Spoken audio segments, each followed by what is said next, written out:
안녕하세요. 이시환입니다. 긴박한 정치권 소식들 정리할게요. 도널드 트럼프 미국 대통령이 한국의 관세 폭탄을 선언했습니다. 한국산 자동차와 의약품 관세를 다시 25%로 높이겠다고 했죠. 무역 합의를 통해 낮췄던 관세를 기습적으로 원상복구하겠다는 건데요. 트럼프 대통령은 소셜미디어를 통해 한국 국회를 직접 겨냥해 비판했죠. 한미 무역 합의를 비준하지 않는 한국 국회의 행태를 문제 삼았습니다. 미국은 합의대로 관세를 내렸는데 한국은 왜 안 하느냐는 압박인데요. 이재명 대통령과 맺은 합의를 입법부가 방치한다는 돌발 주장입니다. 우리 정부는 이번 합의가 양해각서라 국회 비준 대상이 아니라는 입장인데요. 하지만 트럼프 대통령은 이 상황을 명백한 합의 미행으로 규정했죠. 자동차와 목재 등 주요 품목에 대한 관세 인상을 직접 통보한 상황입니다. 수출 시장에 불어닥칠 관세 타격에 업계 전반의 우려가 매우 큰데요. 통상 당국은 긴급 대책회의를 열고 미국 측의 진짜 의중을 분석 중이죠. 미국 우선주의를 앞세운 트럼프의 돌발 행동에 긴장감이 커지고 있습니다. 다음은 민주진영의 거목이었던 이해찬 전 국무총리 소식입니다. 베트남 출장 중 별세한 고인을 위해 이재명 대통령이 빈소를 찾았는데요. 이 대통령은 직접 무궁화장을 들고 민주주의 스승의 마지막을 배웅했죠. 추서든 무궁화장은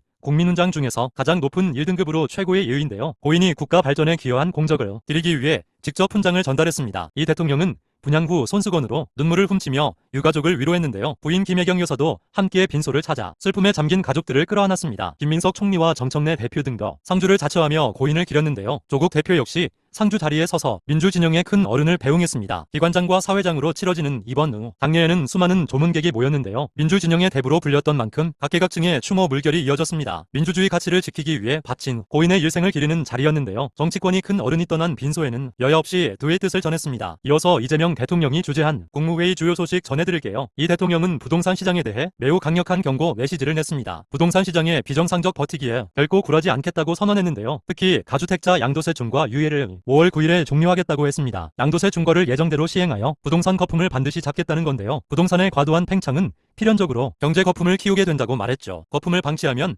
성장 잠재력이 훼손되고 경제에 타격을 준다 말했죠. 사회 구성원 간의 신뢰마저 손상해 공동체 안정을 뒤흔든다 경고했는데요. 일본의 사례를 언급하며 비생산적 부동산 팽창을 강하게 질타했습니다. 또한 이 대통령은 국회의 입법 속도에 직설적인 어조로 불만을 토로했는데요. 정권 출범 8개월이 지났음에도 기본 입법이 20%뿐이라 했죠. 국회가 너무 느려 일을 할 수 없다며 국무위원들에게 조치를 주문했는데요. 정부의 기본적인 정책 방침조차 국회에 묶여있다며 일갈했습니다. 추경을 통해서라도 지방정부에 예산을 지원할 의향도 밝혔는데요. 고액 체납자에 대한 전수조사를 하며 세금 떼먹고 못 살게 하라 독려했죠. 국세의 수입 체납 징수를 주문하며 인력을 대폭 확대하라고 지시했는데요. 징수 인력을 10,000명까지 늘려서라도 정의로운 조세 체계를 세우라 했습니다. 격동하는 국내외 정세 속에서 정부의 대응에 귀추가 주목되는데요. 트럼프의 관세 선언과 이재명 정부의 부동산 정책을 여러분은 어찌 보시나요? 댓글로 여러분의 소중한 의견을 가감없이 공유해 주시기 바랍니다. 구독하고 매일매일 이슈하니